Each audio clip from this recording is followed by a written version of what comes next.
wasadisatu dan makalah yang keenam. An Abdullah bin Mas'ud, dari Abdullah bin Mas'ud radhiyallahu anhu, kam min mustadraj ay ma'khuzi qalilan bin ni'mati bi iksariha alaihi wa kam min maftunin ay mumtahinin bil bala'i bis sana'i ay bi kasratis sana'in nasi alaihi wa kam min maghrurin ay mutmainnin qalbuhu fid dunya wa ghafilin anil akhirah bisatri ay bisatrillahi wa yubahu alaihi.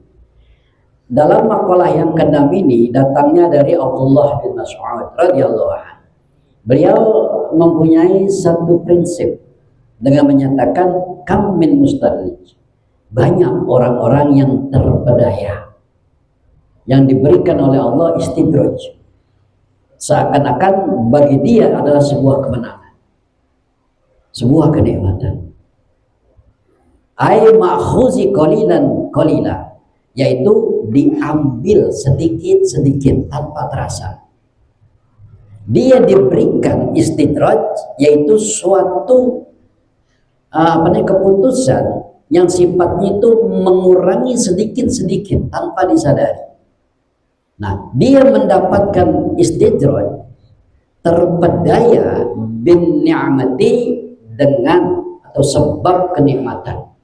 Seakan-akan nikmat ini adalah suatu hal yang diberikan anugerah oleh Allah Subhanahu wa taala.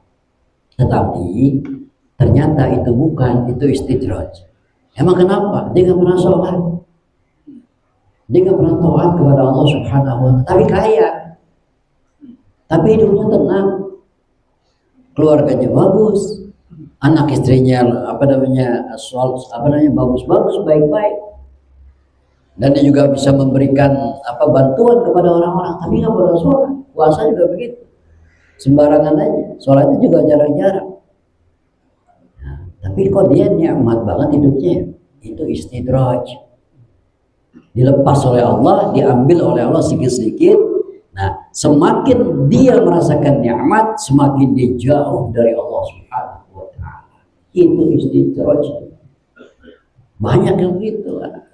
Pembalakan dia, itu kan dia nikmatnya banyak. Tambang-tambang digali di mana-mana, pohon-pohon diambil kayunya, tanah digundurin, kan itu nikmat, itu kekayaan. Itu istidraj. Mengambil hak-hak orang lain, menzolimi orang-orang lain, dia enak, dia nikmat. Ketika terkena hukum, dia bebas karena kebal hukum, seakan-akan begitu. Itu istidraj itu. Nanti lihat ketika dia mati baru dia merasakan betapa azab Allah sangat gede. Kau bisa menikmati kenikmatan yang luar biasa atas kezolimanmu. Kau sangka itu sebuah anugerah dari Allah? Tidak, itu atas kejahatanmu. Lalu Allah tidak pernah memberhentikan kejahatan itu, dan terus berlangsung seakan-akan itu sebuah kenikmatan. Ternyata itu adalah sebuah istidraj. Ya. Nah, itulah kalau kita istidraj, ngeri gitu.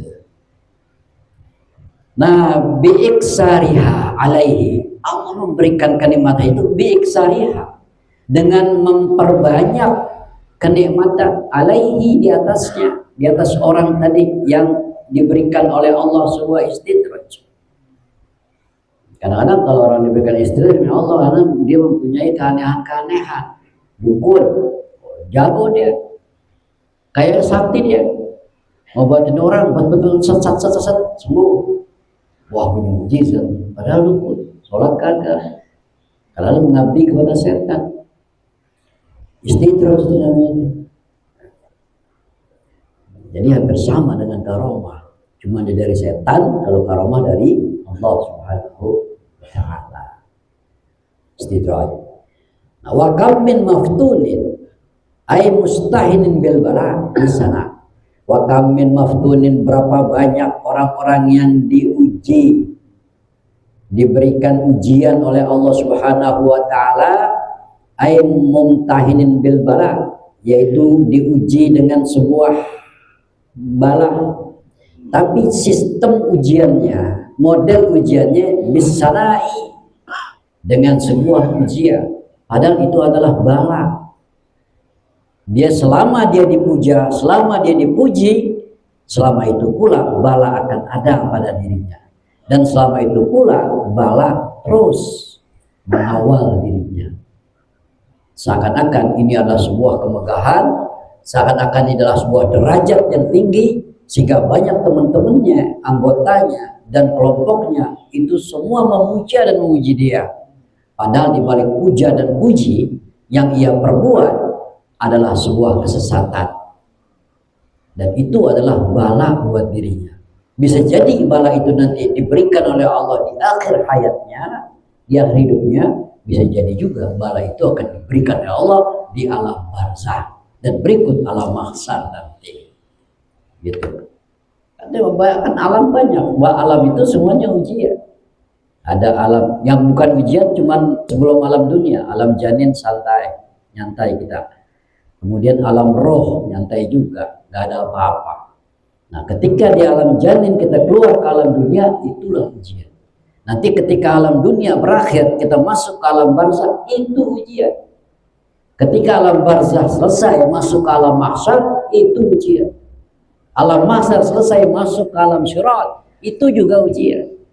Begitu alam syirat selesai, masuklah kamu di antara dua bagian. Apakah kamu harus tinggal di surga atau kamu harus mampir dulu ke neraka. Itulah akhir sebuah perjalanan kehidupan manusia yang mengaku sebagai hamba Allah Subhanahu wa taala. Nah, jadi begitu ya. Jadi bala itu ternyata dipuja dan dipuji seorang pimpinan, seorang presiden, ternyata pujian-pujian itu adalah bala buat dirinya tanpa disadari. Jadi begitu. Nah, kemudian wa kam min magrurin, dan berapa banyak orang yang tertipu. Ay mutmainin qalbuhu fid dunya. Dia merasa nyaman, merasa tenang hatinya fid dunya, dalam kehidupan dunia. Dia tertipu, dia tenang hatinya, nyaman hatinya, damai. Wa ghafilin anil akhirah, sementara dia lalai dari kehidupan akhirat. Nggak pernah ngaji, nggak pernah sejak sholat juga malas-malesan. Yang ada dalam pikirannya usaha, kerja. Yang ada di pikirannya begitu aja. Nah, itu gurur, itu magrur. Kenapa dikatakan magrur? Dia merasa tenang di dunia. Siapa saja yang merasa tenang di dunia dan melupakan akhirat, dia magrur. Dia orang yang tertipu.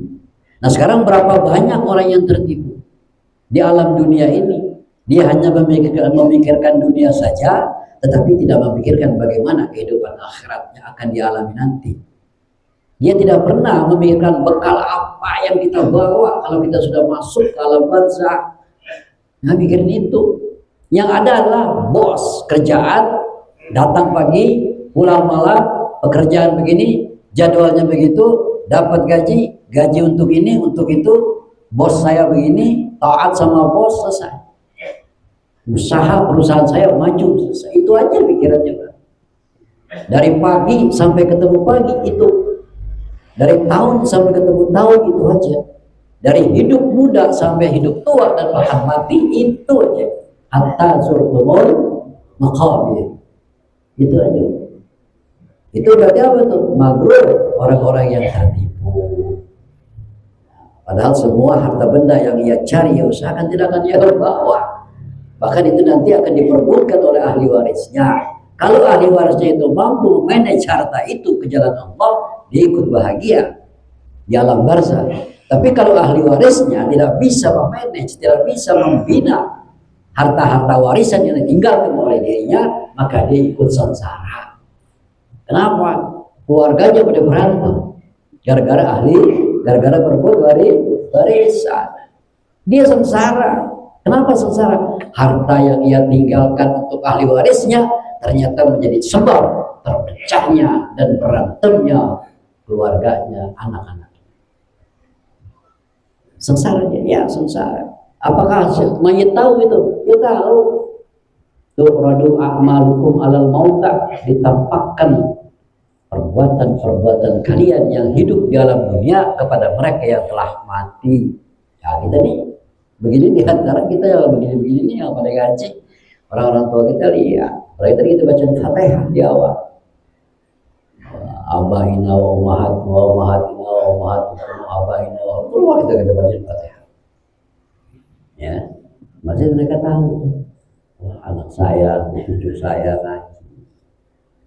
Pahalanya lebih gede daripada nyolatin 1000 jenazah, lebih gede daripada nengokin orang sakit 1000 orang sakit, lebih gede daripada sholat sunnah 1000 rakaat.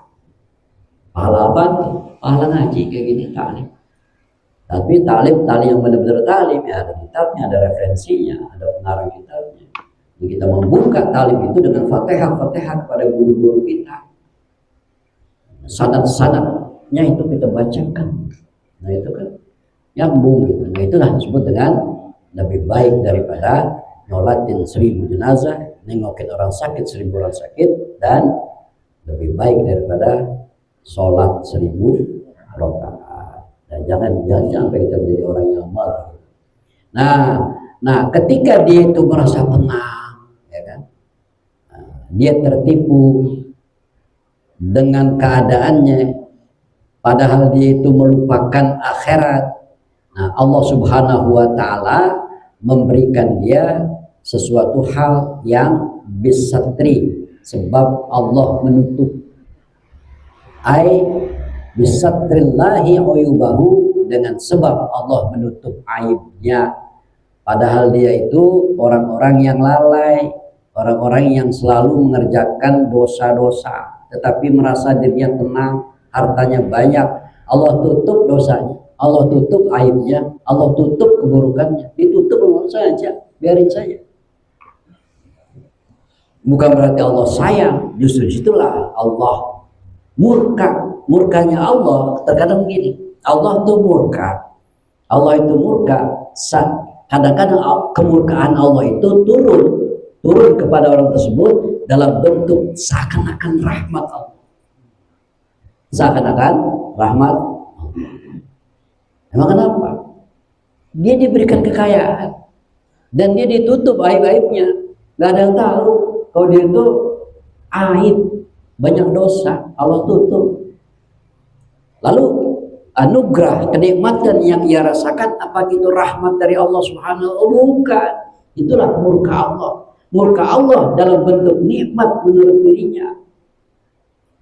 Tapi di balik sebuah nikmat yang Allah berikan, di situ terdapat azab yang sangat pedih. Kenapa? Karena dari sisi pekerjaannya dia bukan orang yang taat dan dia selalu melupakan akhirat, atau dia melupakan Allah Subhanahu wa Ta'ala. Itulah istilahnya Allah tutup tuh. Ya, ai bisatrillahi uyubahu, dengan cara sebab Allah menutup aib-aibnya alaihi, kepada dirinya yang tertipu oleh sebuah kenikmatan.